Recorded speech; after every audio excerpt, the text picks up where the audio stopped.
Okay, Hare Krishna. So we'll have some Rama Katha. Tomorrow is the most auspicious Sri Rama Navami. On this occasion of Sri Rama Navami, let's have some Rama Katha. The best way to spend our time is to hear Katha, Krishna Katha, Rama Katha. Because Katha is the only one that gives satisfaction to our heart. You can do many things from morning till evening, but a good katha is what gives you satisfaction, and you can have a good night's sleep. This used to be the culture in the olden days. In the olden days, the men used to go to the farm for agriculture, and then the ladies would sit at home doing all household works and taking care of the family, children, etc. And in the evening, everyone would go to temple to hear Harikatha. So that used to be the culture. But somehow that culture has been lost. And by the grace of Srila Prabhupada, who established the ISKCON movement in America, in New York in 1970s, with that mercy, we are able to come to the temple every day and hear some katha like this. So, children, can you please be quiet? It is mentioned in the Vedas that Vede Ramayanas Chaiva Purane Bharate Tata Adau Antye Cha Madhye Cha Sada Hari Sarvatra Giyate. Vedecha Ramayanes Chaiva. In the Vedas, in Ramayana, in Bharata, in Puranas, what should be done? In the beginning, Adau Antecha Madhyecha. In the beginning, in the end, and in the middle. Sada Hari Sarvatra Giyate. We should always sing the glories of Bhagavan. Nama Rupa Guna Leela. Sing the glories of Bhagavan means Nama Rupa Guna Leela. Sing the names of the Lord. Chant the names of the Lord. Glorify the Lord with the choicest words, like some shlokas, some kirtan, some stotrams, Vishnu Sahasranama Stotram, Hanuman Chalisa. You have to glorify Hanuman and Ramachandra both. There are so many stotrams. So use some stotrams, kirtans, bhajans to glorify the Lord, chant the names of the Lord, to glorify Bhagavan's Nama, Rupa, Guna, Leela. Okay? So when we do that, we develop those qualities. When we glorify Bhagavan's Kalyana Gunams, auspicious qualities of Bhagavan, we will also develop those qualities. Not only to Bhagavan, right? For example, in your day-to-day life, if you see somebody and you like something in that person, you make an explicit effort. You make an effort to glorify that, to appreciate that. So what's the advantage when you glorify somebody? The advantage is you will get those qualities. At least to start with, you will get an inspiration to get those qualities. And the more you appreciate like that, you will, your subconscious mind will think that yes, I have to develop these qualities. I have to become like this person. I always expect others to behave good to me. But first of all, I have to be good to others. So this sadachar, this good conduct, is personally exhibited, demonstrated by Sri Ramachandra. Rama did not follow dharma. How many of you agree to that? Rama did not follow dharma. Raise your hand if you agree, first of all, okay? Raise your hand. Please raise your hand if you agree to the statement that Rama followed dharma. Okay? You don't agree? No? Okay. Now let me ask the question. Rama did not follow dharma. Raise your hand if you agree with this.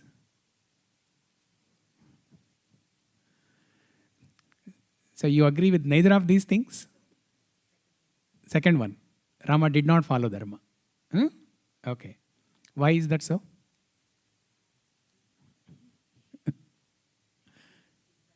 He left Sita. Okay. So there is a deeper meaning why he did that. But the statement Rama did not follow dharma, it's a true statement. It's correct. It's correct to say that Rama did not follow dharma. Not in the sense that what he did to Vali or what he did to Sitamma. Not these things. There's a deeper meaning. Okay, why Rama did those things.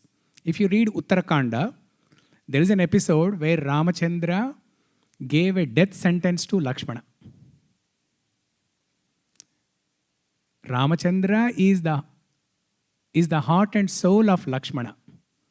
And there is a deeper love bonding between Rama and Lakshmana. So why did Ramachandra give death sentence to Lakshmana in Uttarakanda? That's a deeper meaning. That's when there is an opportunity next time, we can discuss those things. But Rama did not follow dharma. It is correct to say that. Why? Because Rama himself is dharma. Rama himself, he is dharma. He is an embodiment of dharma. Ramo vigrahavan dharmaha. So he doesn't have to follow dharma. He is dharma. He is an embodiment. He is a personification of dharma. So it's a deeper meaning. Why Rama did not follow dharma in certain cases. He followed dharma in all cases. Okay. Externally, it may appear that he did not follow dharma in some cases, but he always followed dharma. So Ramo vigrahavan dharmaha, and he personally exhibited how to follow a dharmic life. What's the definition of dharma, by the way? Dharma means to uphold, to uplift something, to uphold something. Okay. So when you are living in the society, to uphold the values of yourself, to uphold the values of people in the society, that is dharma. Anything that upholds is dharma. Okay. So Ramo vigrahavan dharma. And to establish dharma, Bhagavan appears in different yugas, in different avataras. Krishna tells this in Bhagavad Gita, chapter 4. Paritranaya sadhunam vinashaya chadushkrutam dharma samstapanarthaya sambhavami yuge yuge. Whenever there is a decline in the religion, I appear in every yuga to establish dharma. Dharma samstapanarthaya sambhavami yuge yuge. Krishna appeared in Dwapara Yuga in Krishna Avatara. He appeared as Rama in Treta Yuga. He appeared as Narasimha in Satya Yuga. He appeared as Matsya, Kurma, Varaha, Vamana, Narasimha, Parashurama, Buddha, Kalki, and so on. So the primary purpose of Bhagavan's appearance in the material world is to establish dharma and also to attract people to his leelas. He performs various leelas in every avatara, and Bhagavan attracts everybody to his leelas. Otherwise, we will be stuck in the material world, right? If we don't get attracted to Bhagavan, we'll be stuck in the material world. So our goal is to get out of this material world and go to spiritual world. That's why the Lord comes here and performs some drama. Okay? It's a beautiful drama to which everyone will be attracted. There are all kinds of rasas in that. There is there is a madhurya, there is gambhirya, there is krodha, there is vatsalya. There are all kinds of rasas in that drama. So just like when you see a drama, you will be attracted, right? You will feel some happiness and you will be attracted. Similarly, when Bhagavan appears, Bhagavan with his team appears in the material world and performs some leela, the so-called drama, we will be attracted to that. So Ramachandra also, he appeared as a human being. It's a special avatara. He appeared as a human being, not as Bhagavan, but he appeared as a human being and demonstrated how to lead a dharmic life. So in the last few days, we have been discussing different kandas of Ramayana, starting with Balakanda. How many kandas are there in Ramayana? How many? 6. 6 plus 1. Uttarakanda is the 7th one. Excluding Uttarakanda, which is not so often discussed, there are 6 kandas. Balakanda, Ayodhya Kanda, Aranya Kanda, Kishkinda Kanda, Sundara Kanda, and finally Yuddha Kanda. Okay? 6 kandas. So today we're going to discuss about Yuddha Kanda.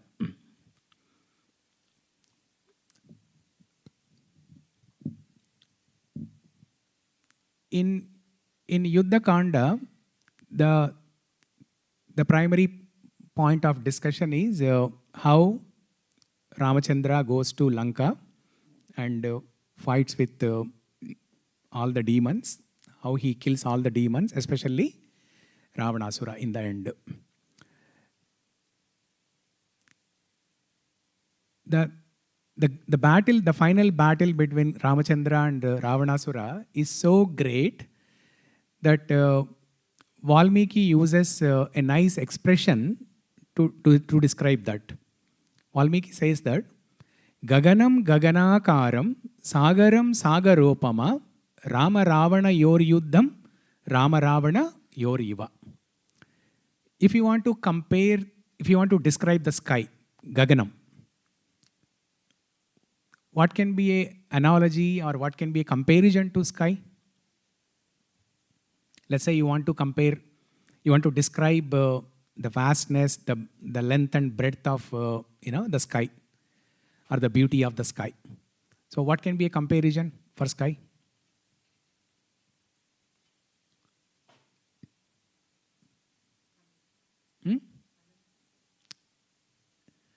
No, I'm asking about another object which you can use to compare the beauty, the length, breadth of the sky.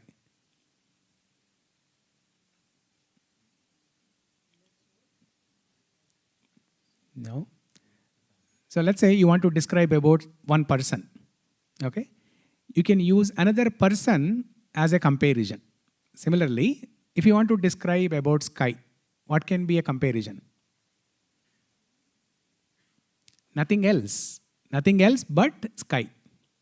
Nothing other than sky. So Gaganam Gaganakaram. The sky can only be compared with sky itself. The sky can only be compared with itself, nothing else. Because you cannot find another object which is so vast in length and breadth and which is so beautiful, which is completely blue, like a blue carpet and constantly changing the shades, especially in Seattle area. One second it is blue, 1 second it is dark, 1 second it is half blue, half dark. There are clouds, rain, everything. So, Gaganam Gaganakaram Sagaram Sagaropama. Sagaram means ocean. If you want to compare the depth, the length and breadth of an ocean, there cannot be any other object other than ocean itself. You can compare one ocean with another ocean. Okay, Pacific Ocean with Atlantic Ocean, something like that. So Gaganam Gaganakaram Sagaram Sagaropama Rama Ravana Yor Yuddham Rama Ravana Yor Iva. The great battle between Ravana and Ramachandra can only be compared to itself. There was no other battle in the history as great as this battle. So now we don't have a lot of time to discuss the entire battle and the entire Yuddha Kanda, but I'm going to discuss one important, beautiful episode from Yuddha Kanda. There are 128 chapters or sargas. In Ramayana, there are kandas, like books, individual books. And within each book, just like you have chapters, the chapters are nothing but sargas. Okay? There are 128 sargas or chapters in Yuddha Kanda. I'm going to speak about Vibhishana Sharanagati. How many of you have heard about this? You don't have to know the detail, but at least if you have heard the name Vibhishana Sharanagati, yes? Okay. Vibhishana Sharanagati. It's a beautiful episode that explains how Vibhishana who is the brother of Ravanasura, a demoniac person, Asura, came and took shelter of Ramachandra. And how Ramachandra, without assessing the good and bad qualities of Vibhishana, he simply accepted him. Ramachandra simply accepted Vibhishana without assessing anything, good or bad. Is this person good or bad? Okay, so let's discuss the details of it. How the Vibhishana Sharanagati starts and what's the little background story to it. I love that. So we all know the story towards the end of Sundarakanda. Sundarakanda is the Kanda just before Yuddha Kanda. Who is the hero in Sundarakanda? Hanuman. Yeah. So Hanuman comes to the Lanka. He jumps, he takes off from Mahindra Parvata and jumps over the ocean and comes to Lanka. And he wanted to show the power of Ramachandra and the power of his devotees. So he burns Lanka, he causes a lot of damage, just to show that if a devotee of Rama comes, they can create so much of damage. Now imagine if Ramachandra himself comes, how much damage can he create? He can cause total destruction. So he wanted to give a warning to Ravanasura and all other demons. Then, Hanuman, he creates some havoc in Lanka, and then he meets with Sitamma in Ashokavana. And then he immediately goes to Ramachandra and gives the news that Drishtva Sita, I have seen Sita. And then immediately Ramachandra, along with Sugriva and Angada, Lakshmana, everybody, he crosses the ocean and they build a Rama Setu. Along with all the Vanaras, they build a Rama Setu bridge to Lanka, and they all go to Lanka. So meanwhile, they are about to, they are about to go to Lanka. Meanwhile, what happens in Lanka is, after Hanuman has left Lanka to deliver the news to Ramachandra that I have seen Sitamma, Ravanasura, he arranges for a conference call with all the ministers and with his brother Vibhishana, everybody, Kumbhakarna, Indrajit, everybody, he arranges for a conference call. Why? Can anybody guess what could be the motive or objective of that conference call?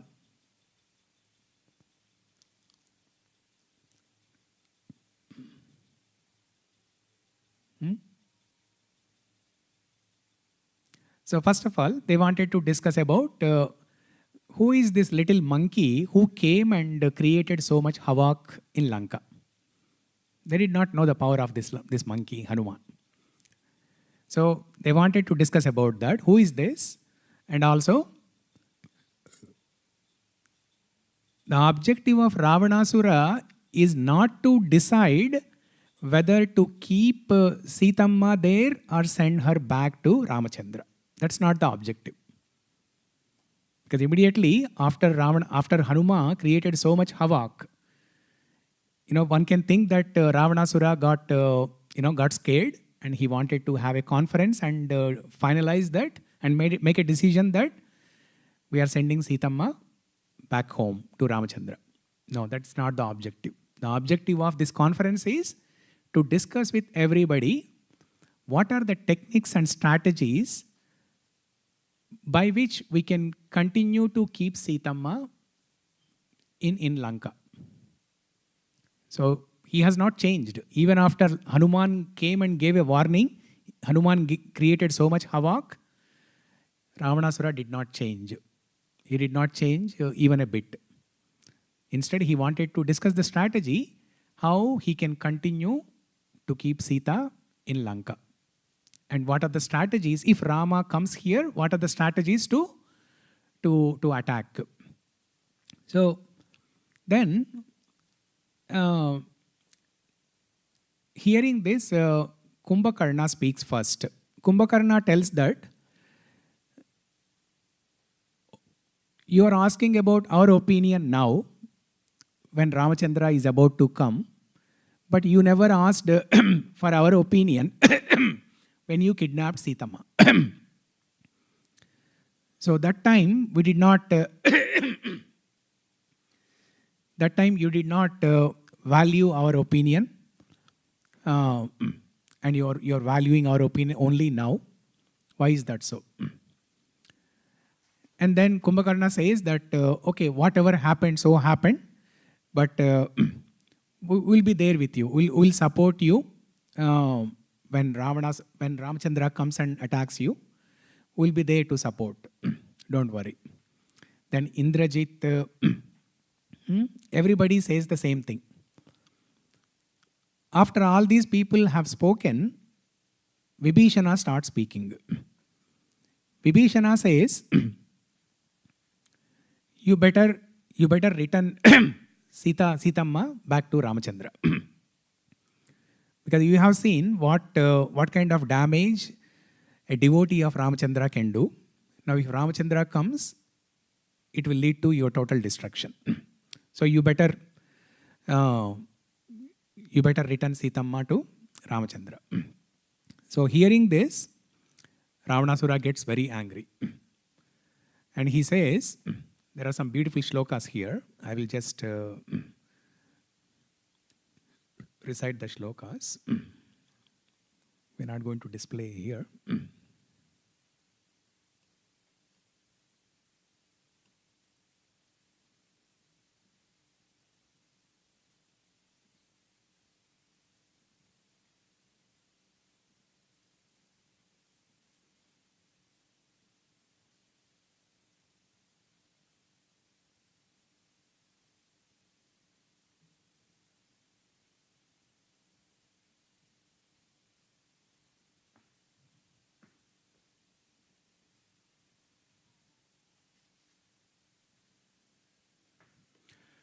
So Ravanasura says that Anyastvevam vidam bruyat vakyam etan nishachara asmin muhurte bhavet tvantu dik kulapamsana. Ravanasura uses a bad word to Vibhishana. That bad word is dik. In Sanskrit, this word dik is supposed to be very offensive. Only those people who have killed a guru, those people who have killed a small child, those people who have committed abominable actions can only speak like this. Or even if they have not committed, if a person speaks this word, dik, I'll explain what's the meaning of this word dik. But if a person speaks this word dik, it is considered that they have performed all these actions. He becomes so abominable. The word dik means, it is simply to say that, in Telugu or regional languages you say, chi. Hey, you go. Chi. Right? So that's the meaning of the word dik. Nothing else. See, in those days, such a small word, dik, which means chi, is considered very offensive. Now, what are we speaking these days in Kali Yuga? If somebody has to make a punishment for the words that people are using in today's society, nobody will leave. In those days, even a simple word like dik, which means chi, is considered very offensive. So Ravanasura says, Anyastvevam vidham bruyat vakyam etan nishachara asmin muhurtena bhavet tvam tu dik kulapamsana. O night wanderer Rakshasa, he's saying to Vibhishana, such words should be spoken in a different manner. At this moment, it is not proper. You would bring disgrace upon your lineage. Having said that, having heard this from Ravanasura, Vibhishana, he rises up into the sky. Vibhishana is known as Kamarupi.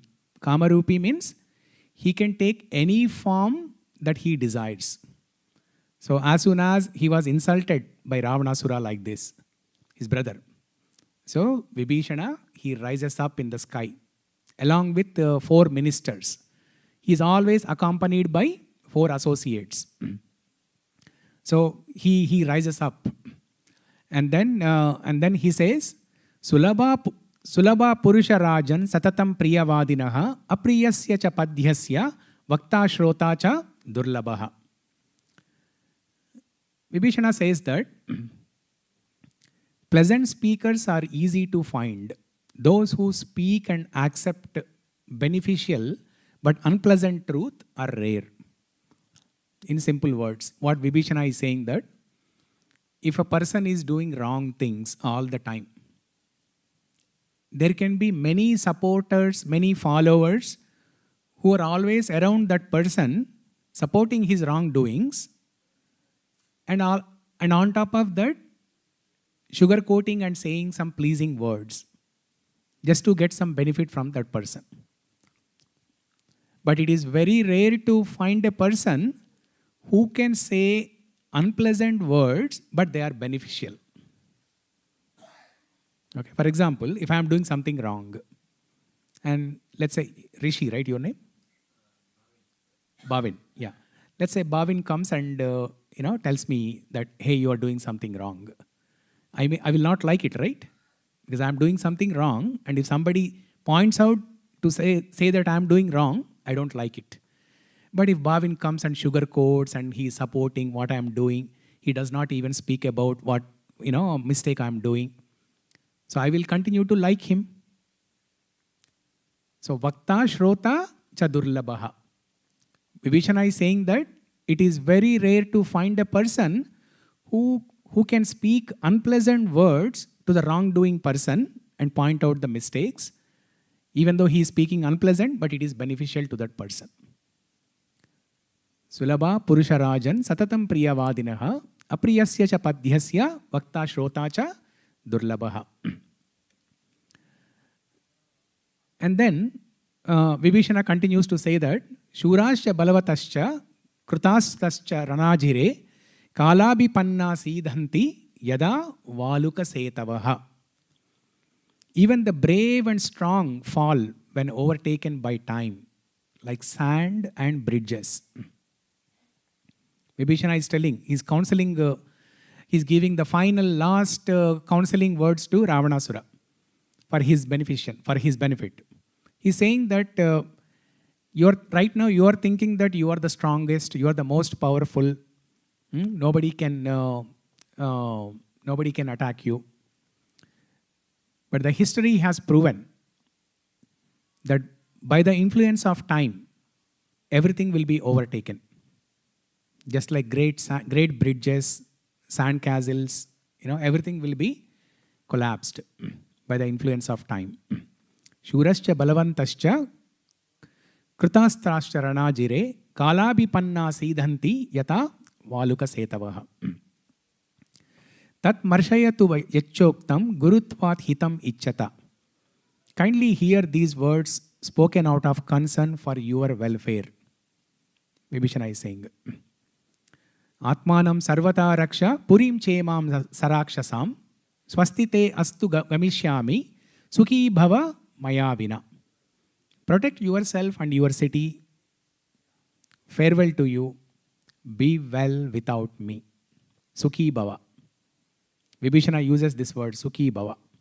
Be well without me. Because when I am here, I am disturbing you. I am giving good advice and disturbing you. I'm speaking unpleasant words to you. So be well without me. Sukhi bhava. Atmanam sarvata raksha purim chemam sarakshasam swastite astu gamishyami sukhi bhava mayavina.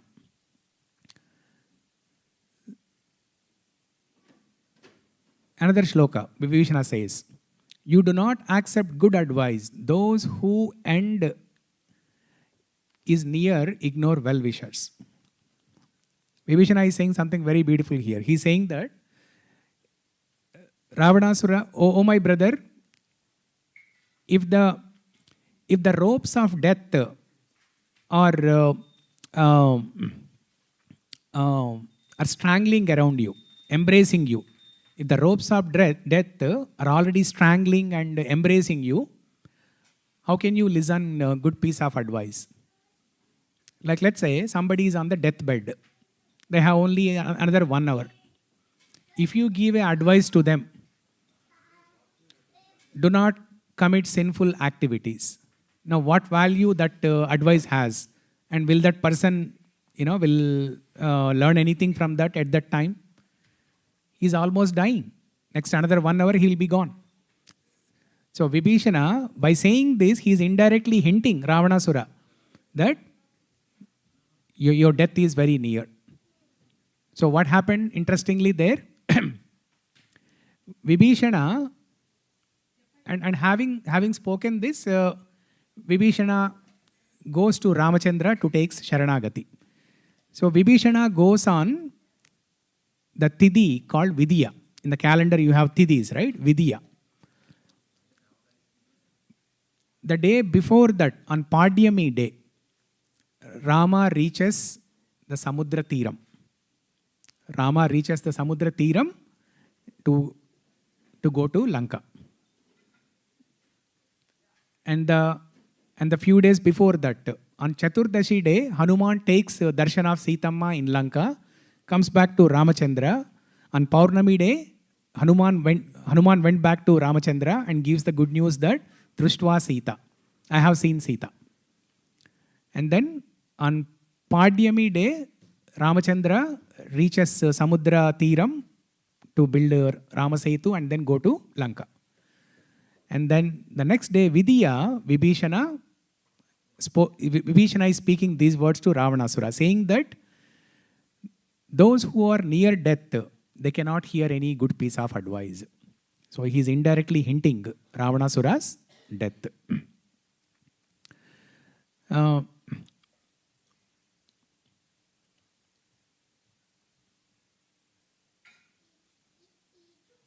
And then Vibhishana, in the next sarga, 17th sarga, he says, Ityuktva parusham vakyam ravanam ravananuja ajagama muhurtena yatra rama salakshmanaha.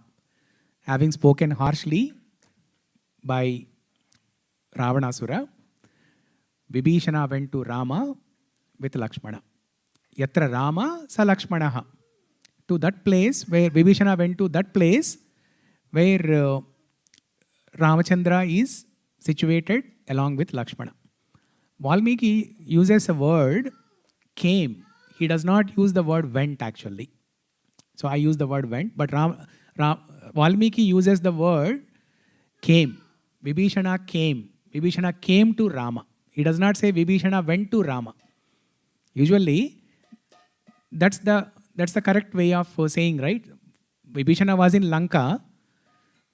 And if you have to say that after having insulted by his brother Ravanasura, Vibhishana has left Lanka and went to Ravanasura. Grammatically, that's the correct way of saying. But Valmiki says, Vibhishana came to Rama. Why did he say so?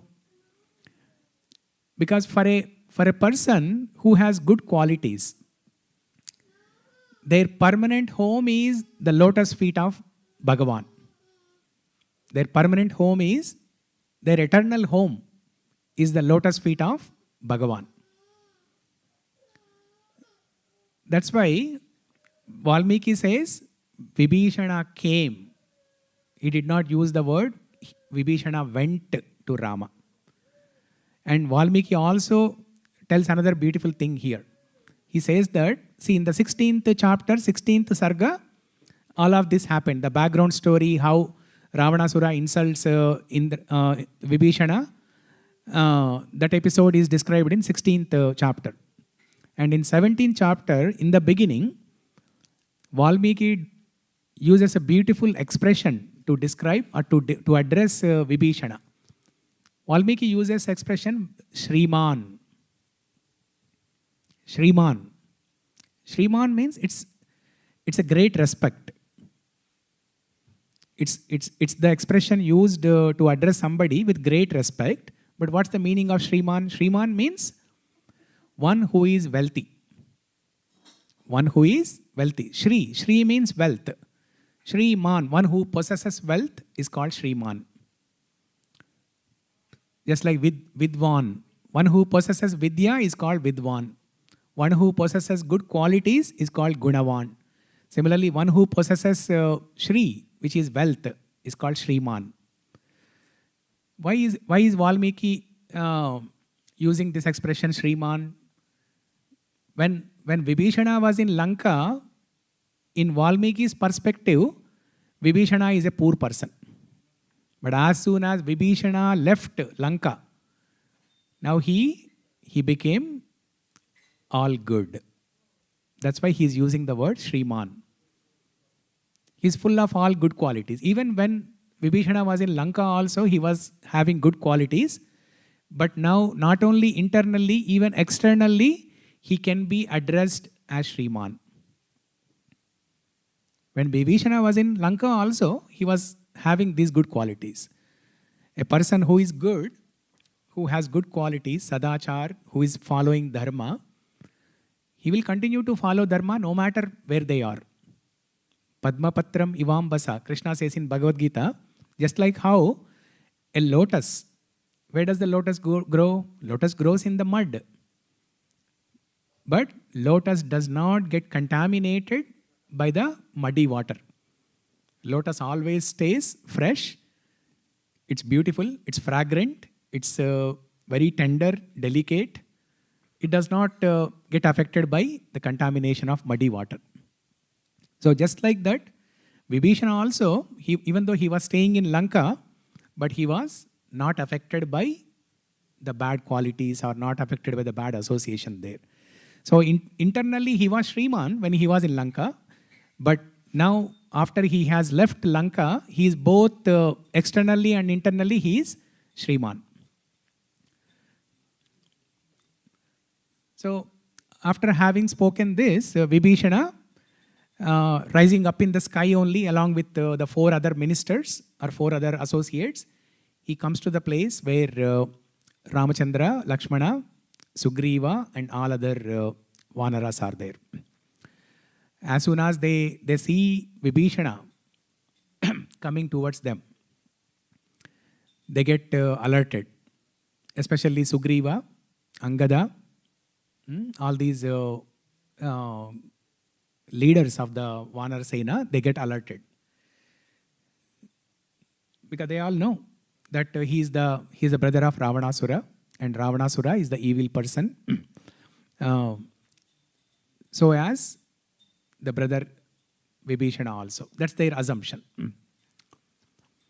And when Vibhishana comes there for Sharanagati, then Ramachandra, the Vanar Sena, Sugriva gives the news to Ramachandra saying that the brother of Ravanasura is here to create some damage to us. But Ramachandra knows why Vibhishana came there. So Ramachandra, he asks everyone in that assembly. Assembly means who is around him. Okay? Whoever is around him, Ramachandra asks them for their opinion. The Shastras, they reveal the attitude and the qualities of a person by their speech. The way they speak, the kind of words they use, that determines what kind of person he is. In Ramayana, Ramachandra is described with 3 phrases. He is Mrudubhashi, Madhurabhashi and Purvabhashi. Mrudubhashi means he always speaks in a low voice, low tone, softly. He speaks very softly, not with a raised voice. And he is Madhurabhashi. He only speaks pleasing words, sweet words, by which everyone is attracted. And Purvabhashi means he is the one who takes the initiative to talk to others. Now, this is the biggest problem we find in today's society, right? When 2 people meet, both of them keep waiting forever, thinking that, oh, I will wait until the other person greets me first. he has to say hi to me first. Only then I will say hi. I'll wait until the other person says Hare Krishna to me. Then I will say Hare Krishna. Otherwise, I'll keep quiet. I'll just, manage my own business. I'll behave as if it's not my business. So this is the society. We don't take the initiative to greet the other person, to talk to the other person. But Rama is Purva Bhashi. That means he takes the initiative to greet and meet the other person. He asks, how are you doing? He asks the Kushala Prashnas. How are you doing? Are you satisfied? These are the kind of questions people used to ask in the olden days. Okay. So now when Ramachandra asks, Ramachandra wanted to ask everybody about their opinion on what to do now. Should Vibhishana be forgiven? Should we give shelter to Vibhishana or not? He asks Sugriva. Then Sugriva immediately says that a brother of evil-minded person, Ravanasura, will be obviously evil.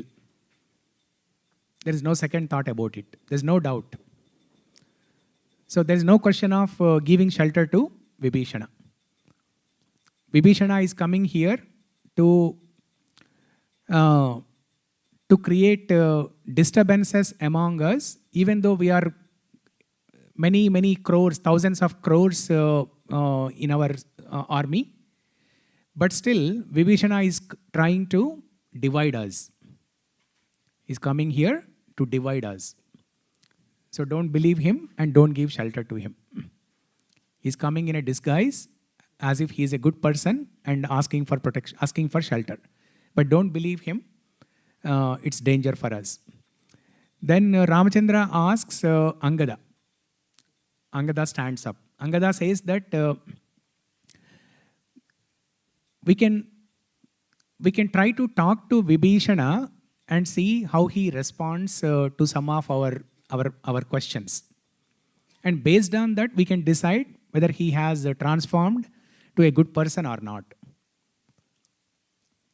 And then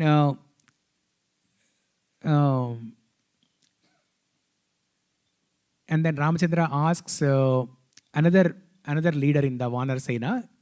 That leader says that we can send some Gudacharis.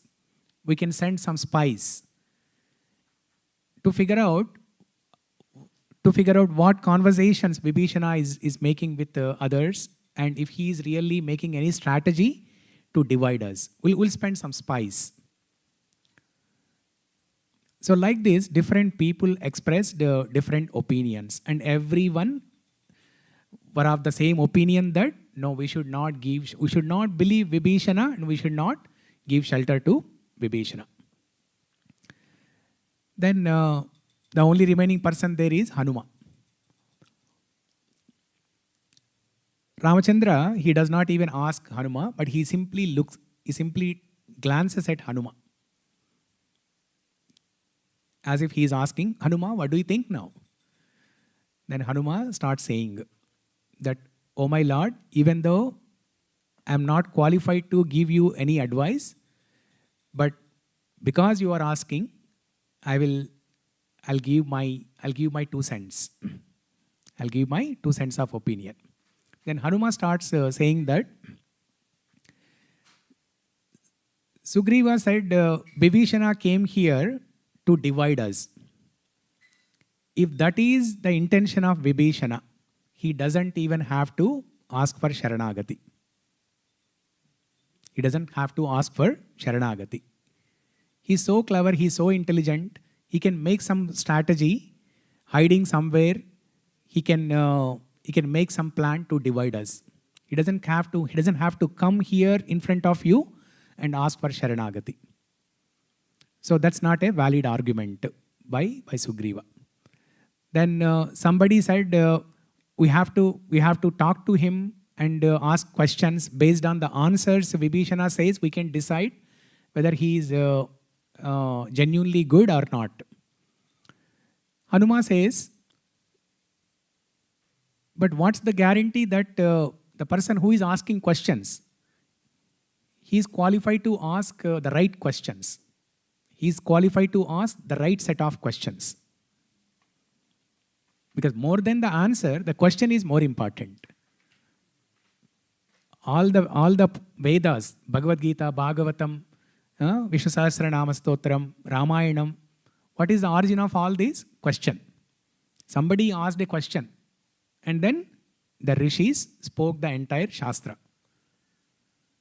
Valmiki asked a question to Narada Muni. Kon vasmin sampratam loke gunavan kascha viryavan.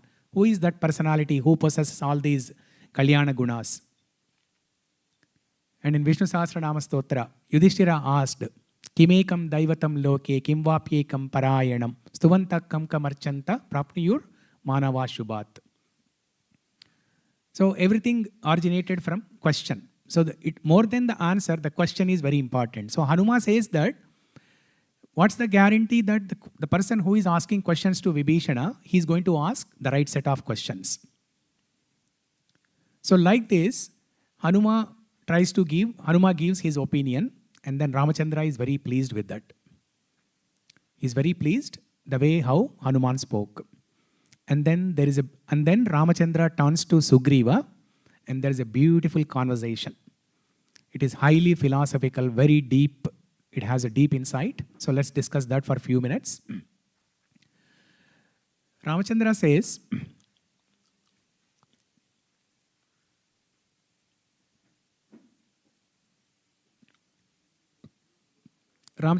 that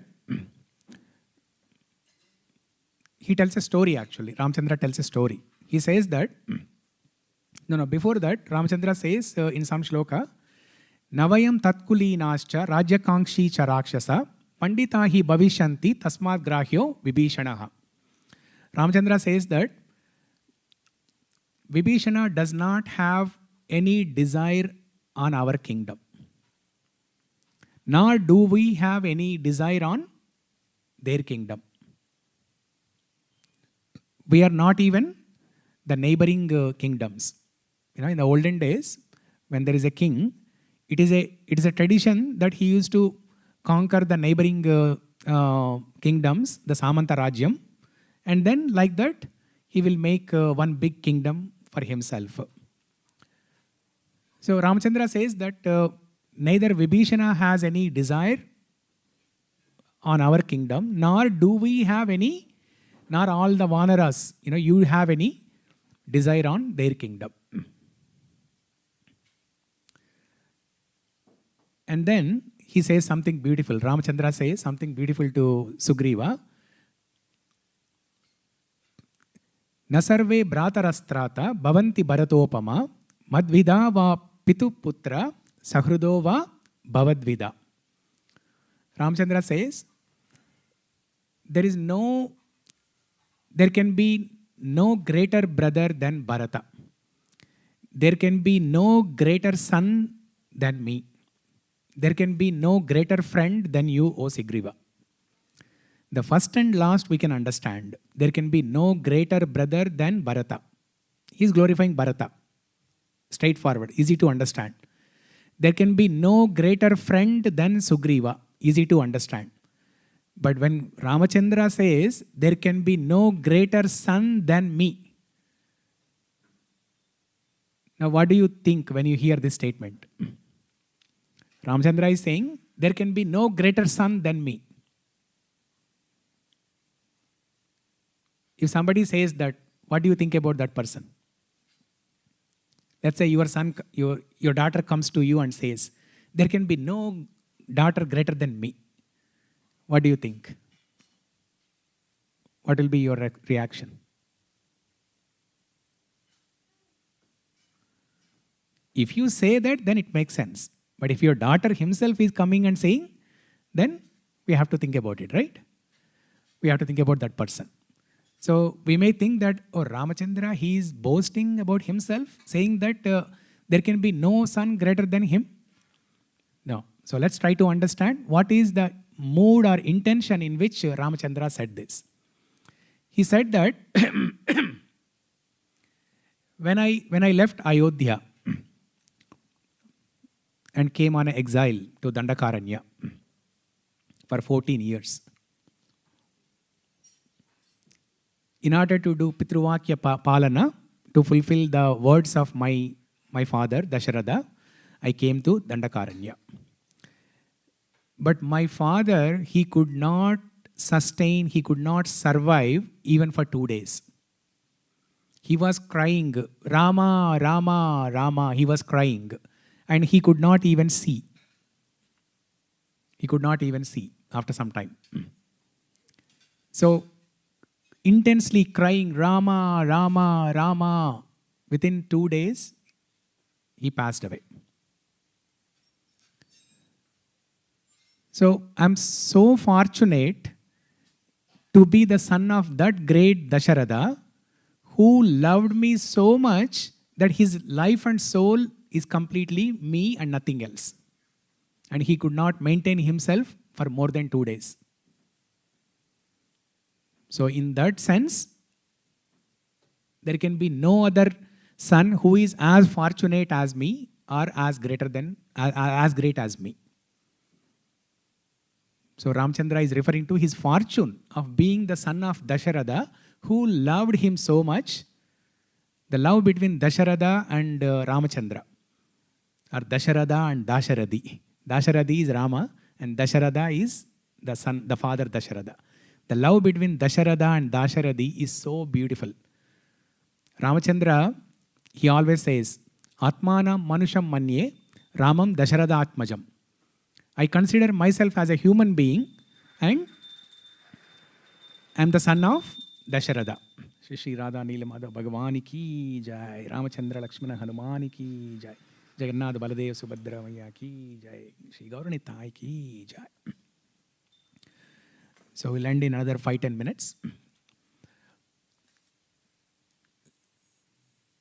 So Ramachandra speaks these deep philosophical points to Sugriva, and he tells another beautiful story. He tells a story of 2 birds. They are doves. Okay, you know the dove bird? So once upon a time, there were 2 birds, doves on a tree, and there was a hunter. Now this is not the story of the Valmiki. Before he became Valmiki, his name was Ratnakar. He was a hunter. Not that story. Or when Valmiki saw 2 crauncha birds, one hunter was killing one crauncha bird. Not these 2 stories. This is totally a different story what Ramachandra is telling. Ramachandra is telling that once upon a time there were 2 birds, male and female, on a tree, and they were having good time, and the hunter shoots an arrow and kills the female bird. And the female bird dies immediately, and this hunter takes that female bird, and maybe he must have eaten, right? And after many, many days, there was a heavy storm in that place. There was thundering, lightning, heavy storm. And the same hunter who killed this bird, from far away place, because of the storm, he was feeling very cold, shivering. It's a question of it's a question of life and death for him because of the cold weather. He came running from a faraway place, and he came and stopped right under the same tree where he killed one bird. And then he thought that, okay, there is some tree, let me stop here, let me take shelter of this tree so that the branches, the leaves can prevent me, from getting drenched in the rainwater, and maybe I'll be safe here for some time. But still he was feeling, very cold and shivering. Seeing this, the male bird who is on the tree, the male bird wanted to help.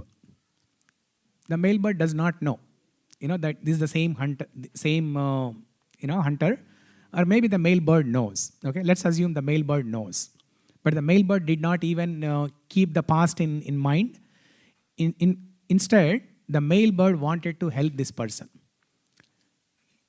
The male bird goes somewhere and gets some sticks, and the male bird goes somewhere else and gets a small piece of fire. Okay, the sticks are called samida. The male bird brings some samidas and some fire, and then somehow makes some fireplace, some bonfire there, so that this person can bask in the heat of that fire and survive. And that's what actually happened. After a few minutes, he felt better, no more shivering, and he felt a little warmth. But he started feeling hungry. And the male bird sensed that. Male bird understood that this person is hungry. And male bird, in that night time, which is a stormy night, there is thundering, lightning, and rain. The male bird understood that I cannot find food in any nearby place in short time now, and he is very hungry. Thinking that, what he did, the male bird jumped into the bonfire and sacrificed his life, thinking that this person, the hunter, can eat the dead bird and survive. The same hunter who killed his wife, who killed the wife of the male bird, he not only arranged the bonfire to protect him, but he sacrificed himself to provide some food for him. Why? Why did the male bird do this? Ramachandra explains to Sugriva that the male bird was thinking that this hunter, he came under the tree. That itself is considered as Sharanagati. The hunter coming under the tree itself is an indication that he wants to surrender. He wants to take Sharanagati. So the male bird considers that as Sharanagati and provided all these things, the bonfire and food, everything. Having said this story, Ramachandra tells to Sugriva, if an animal, if a bird is doing this, not so significant, a bird is doing this, the bird is able to forgive a person who has killed his own wife. If a bird is, forgiving this hunter like this, now being a human, being a Kshatriya, being Rama, if I don't forgive Vibhishana, I will be degrading myself lower than the position of that bird. And Ramchandra continues saying that, moreover, if a person who is weaker comes in front of a person who is stronger and surrendering, and the person who is stronger is not giving the surrender, is not accepting the other person, the person who is dying, the weaker person who is dying, he will take all the good credit, the punya sukruti, the punya karma of the strong person who did not give Sharanagati, and the person who died, he will go to Urdhvalokam. He will go to higher planetary systems. And the person who denied to give Sharanagati, the stronger person who is able to give Sharanagati but who did not give Sharanagati to the weaker person, his name and fame will be polluted. He will be ridiculed in the society. Having said this, Ramachandra says, Vibhishana came in front of me. Now I do not make any assessment of his good and bad qualities. The mere reason that he has come in front of me and asking for shelter, I forgive him. I give shelter to him. Having said this, Ramachandra tells an iconic shloka. This is called as the Charama shloka of Ramayana. It is iconic. It's an iconic shloka. So let's see what is that. Sakrudeva prapannaya tavasmiti chayachate abhayam sarva bhutebhyo dadhamyetat vratam mama. To one who surrenders even once, saying, I am yours, I grant fearlessness from all beings. This is my vow. Such a beautiful shloka. It's an iconic. It's a very famous, popular shloka in the entire Vedic literature. Not only in Ramayana, But in all the Vedas, all the Puranas, all the Itihasas, this is an iconic, the top number one shloka. Sakrudeva prapannaya tavasmiti chayachate abhayam sarva bhutebhyo dadhamyetat vratam mama. Now I'll help you recite this shloka in parts. Okay? Sakrudeva prapannaya. Please recite. Louder, much louder. Tavasmiti chayachate abhayam sarva bhutebhyo dadhamyetat vratam mama. Ramachandra is taking a vratam. He has taken a vow. What is that vow? That for all times to come, eternally, whoever comes in front of me and says, Tava Asmi. Whoever surrenders to, whoever offers pranam to me and says, Tava Asmi, I am yours. I give Sharanagati to them. I give shelter to them. Sakrudeva prapannaya tavasmiti chayachate abhayam sarva bhutebhyo tadam yetat vratam mama. Such a beautiful shloka. Now I'm going to tell you another iconic shloka. In another couple of minutes we will end. But this is even more beautiful than what Ramachandra has said now. But before that, one thing about Tava Asmi. The word in this shloka, Tava Asmi, I am yours. Bhagavan waits until somebody says, I am yours. But what is the prerequisite for that? When can we say, I am yours? When can we say, I am yours?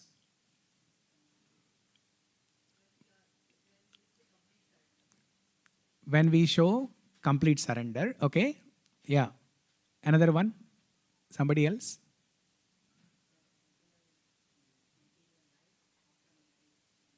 Yeah. Okay, giving up attachment to the material life. Yeah, what else? Tava Asmi, I am yours. Something related to I am yours.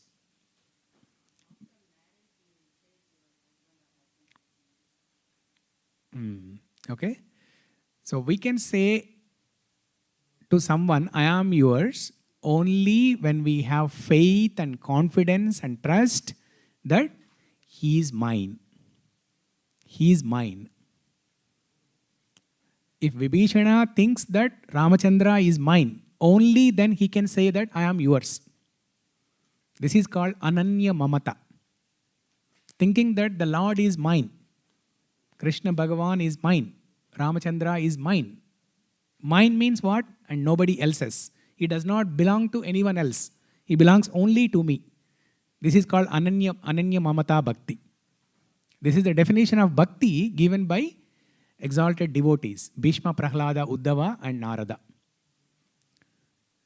They gave the definition of Bhakti, Ananya Mamata Vishnau, Mamata Prema Sangataha, Bhakti Rityuchate, Bhishma, Prahlada, Uddhava, Narada.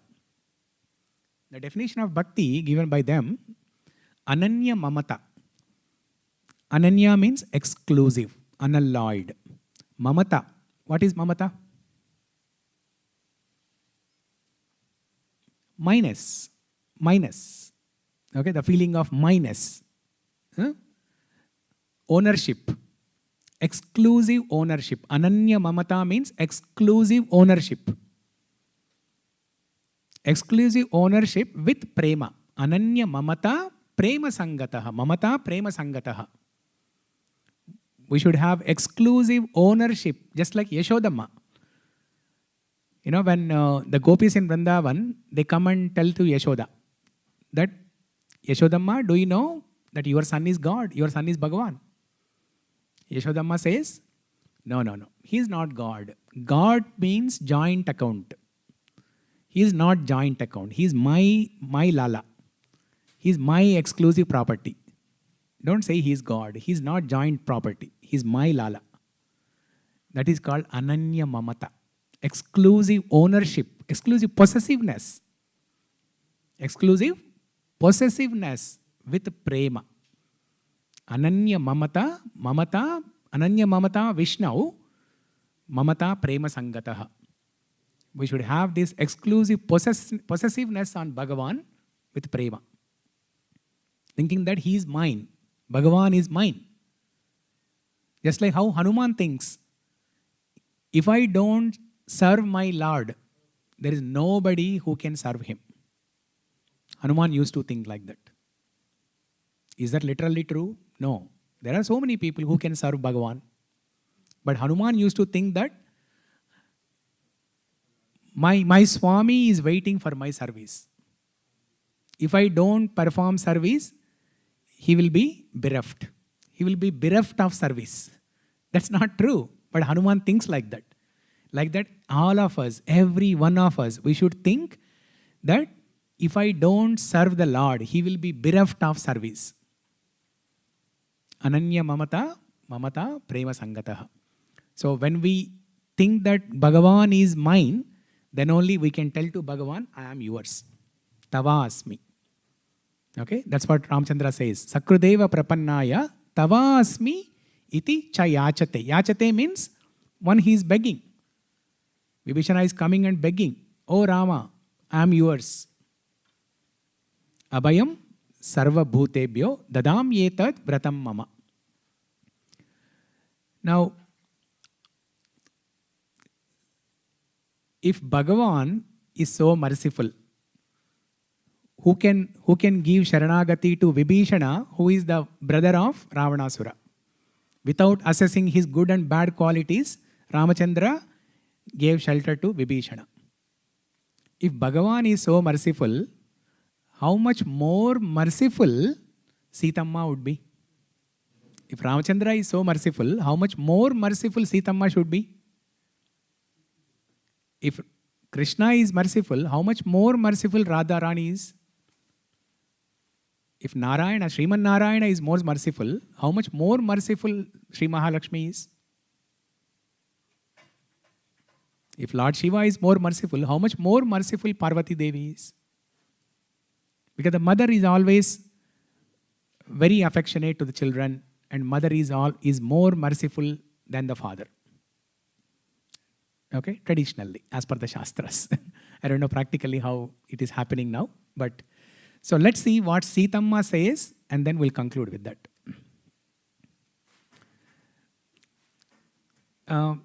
Before that, Ramachandra continues saying that Sugriva asks Ramachandra that if you give shelter to Vibhishana, so are you going to make him the king of Lanka? Ramachandra says, yes, I'm going to make him the king of Lanka. Even before the war with Ravana, I'm going to declare that Vibhishana is going to be the king of Lanka. And in fact, he asked Lakshmana, bring water from 500 holy rivers and then let's do, Pattabhisheka for Vibhishana. Then Sugriva asks, what if Ravana comes like Vibhishana and asks for shelter? What are you going to do? Ramchandra says, yes, I will give shelter to Ravana also. Not only give shelter to Ravana, because he has a desire on kingdom, I will give my Rajyam to Ravana. I will give my Ayodhya to Ravana. And then Sugriva continues to ask, then what are you going to do? Then Ramchandra says, I will go to Dandakaranya. I will have good time with my Hanuma. I will have good time with my Hanuma. So Ramachandra is ready to give up his own kingdom and give shelter to Ravanasura. Not only that, he is ready to give his kingdom Ayodhya.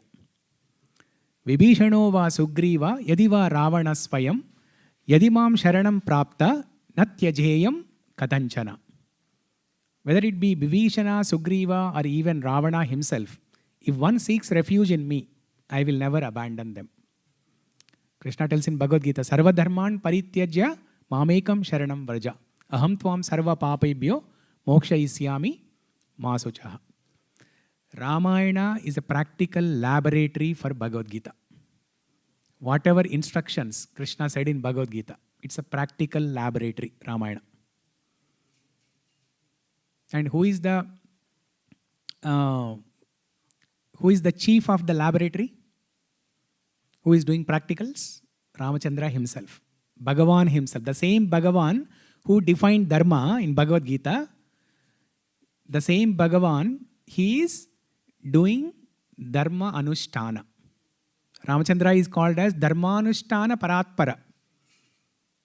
Dharmanushtana Paratpara. He is the expert in executing Dharma. In Vishnu Sahasranama, there is a beautiful shloka. Dharmakrut dharmi sadaksharamasaksharam avijñāta sahasramshu vidāta krutalakshanaha. Bhagavan has three roles. Dharmakrit, one who creates dharma. As Krishna, he creates dharma. Dharmagup, the maintainer of dharma, the protector of dharma. In different avatars, in different yugas, Bhagavan protects dharma. Dharmi, the last one is dharmi. That means one who follows dharma. One who follows dharma. As Ramachandra, he is dharmi. So abhinnatvam dharma dharmi. In our ISKCON, we say abhinnatvam nama namni.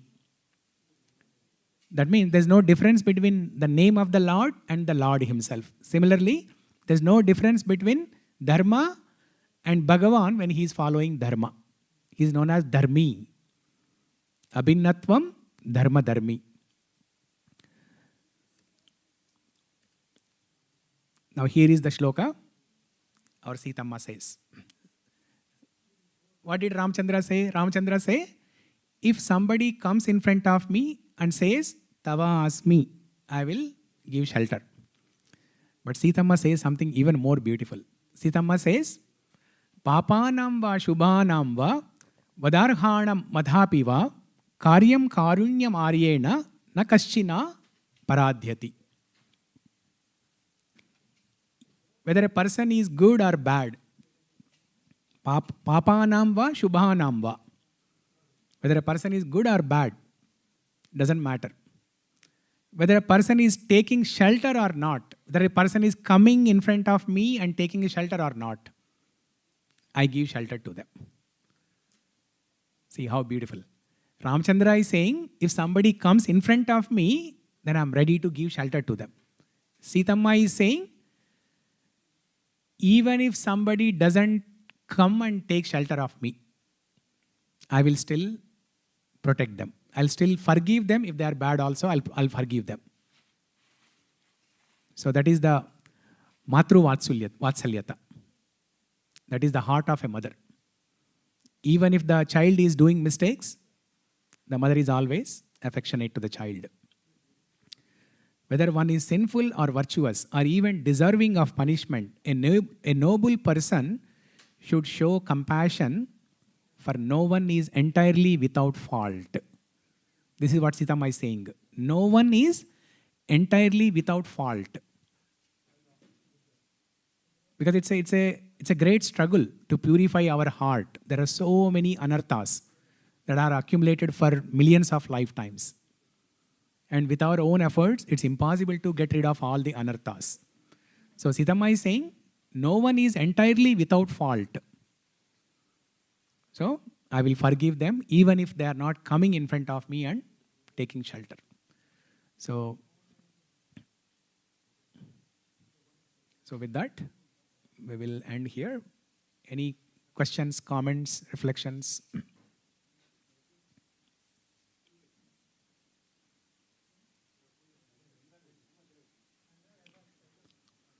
Yes. Yeah, Hare Krishna.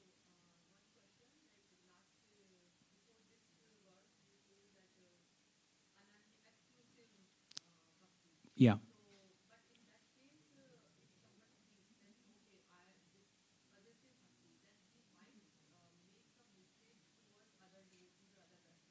Mm-hmm.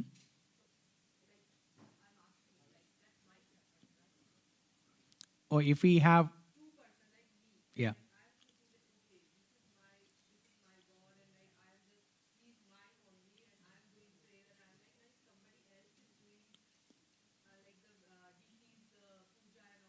Yeah.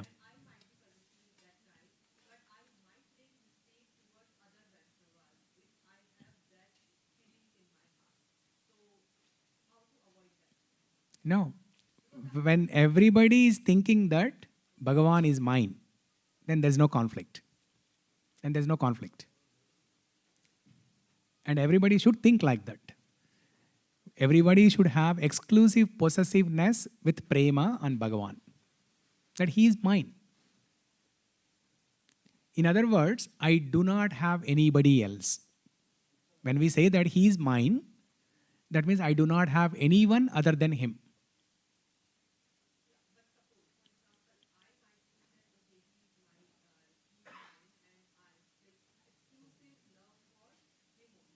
Yes.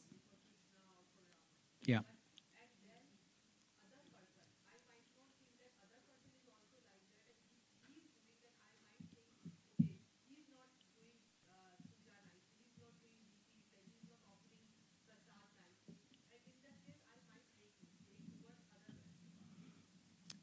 No, we should not find faults in others. So other person, they are worshipping Bhagavan in their own way. You are worshipping Bhagavan in your own way. You are thinking Bhagavan is yours only. Other person is also thinking Bhagavan is theirs only. And what does Bhagavan think? Bhagavan thinks that I have nobody else other than you. And towards the other person, what will Bhagavan think? I have nobody else other than you. Bhagavan reciprocates the way we approach him. If we have this Ananya Mamata for him, he will have Ananya Mamata for us. I'll give an example. In Rasa Leela, every gopi, Krishna was simultaneously present with every gopi. And every gopi was thinking that Krishna is present only with me and nobody else. Krishna is dancing only with me and nobody else.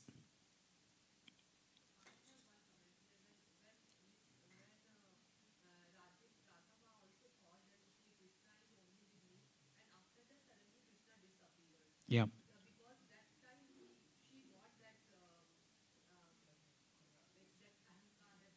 Yeah. Yes. Yeah. And then they sang Gopi Geet, and then Krishna appears back.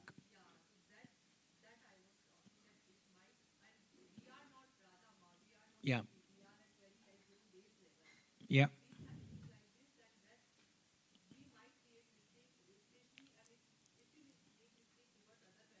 Mhm.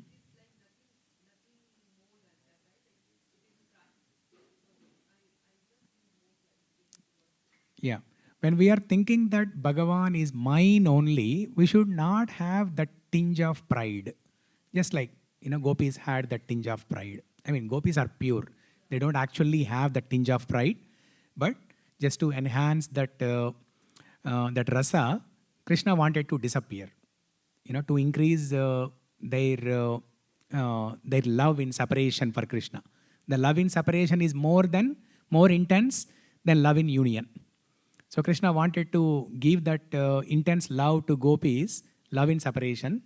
Uh, so that's why the acharyas explain that there is a tinge of pride that gopis were going through. That's why Bhagavan disappeared. But gopis are pure, they don't have tinge of pride.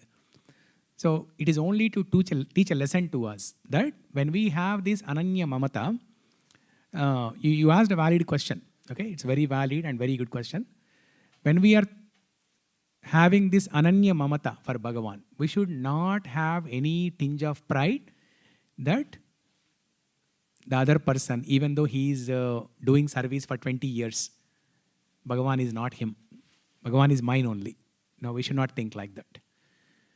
At a larger level, Bhagavan is everyone's, right? But when you are rendering service to Bhagavan, you should perform service in such a way that without my service, Bhagavan may be bereft. Nobody is there to serve him. We should serve in that mode. But at a larger level, yes, Bhagavan is everyone's. He is Vishnu. Sarvam Vyapnoti iti Vishnu. So,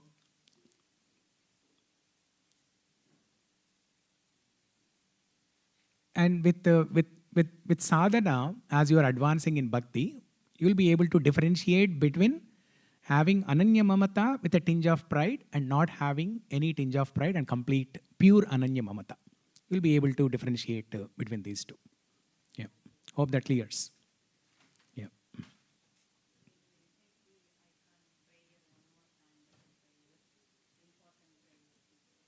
Important prayers? Yeah. So you want me to send you those prayers? Yeah, sure. I will. Yeah. These two are called Charama Shlokas. One shloka by Ramachandra, other shloka by Sitamma. Charama Shlokas. You also want that? Yeah. You can take a screenshot here. Okay. With that, we will end here. Mangalam Kosalendraya Mahaniya Gunatmane Chakravarti Tanujaya Sarvabhaumaya Mangalam. Shri Sitarama Lakshmana Hanumani ki jai. Srila Prabhupada ki jai.